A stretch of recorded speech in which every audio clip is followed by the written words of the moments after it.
Hello everyone, আমি সুজাতা। সবাই কেমন আছেন? আজ আমরা করছিলাম আম মাখা। আর এই যে আমি আমগুলো এখন খোসা ছাড়িয়ে নিচ্ছিলাম।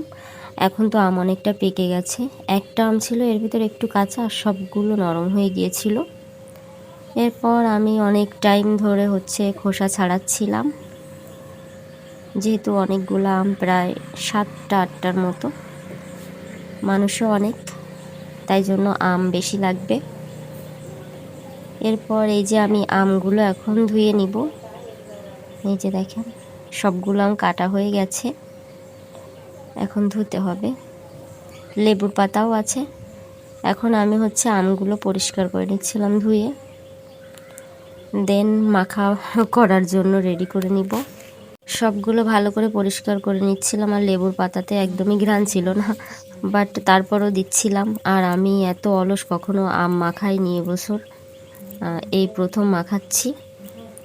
এখন আমি এটা ভালো করে করে নিব, মানে রেডি করে নিব। এখন একদমই নরম হয়ে গেছে গাইস, মাখানোর পর আপনারা দেখতে পারবেন কি অবস্থা।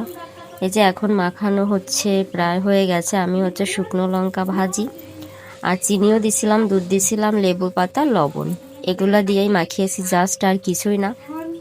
বাট আমার কাছে মনে হচ্ছে অনেক মজাই হয়েছে, আর সবাই খেয়েও অনেক ভালো বলেছে।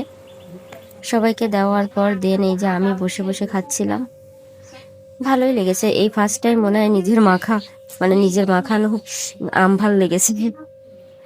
যাই হোক গাইস, আপনাদের আম মাখা খেতে কেমন লাগে অবশ্যই সবাই কমেন্ট করে জানাবেন। টাটা সবাইকে।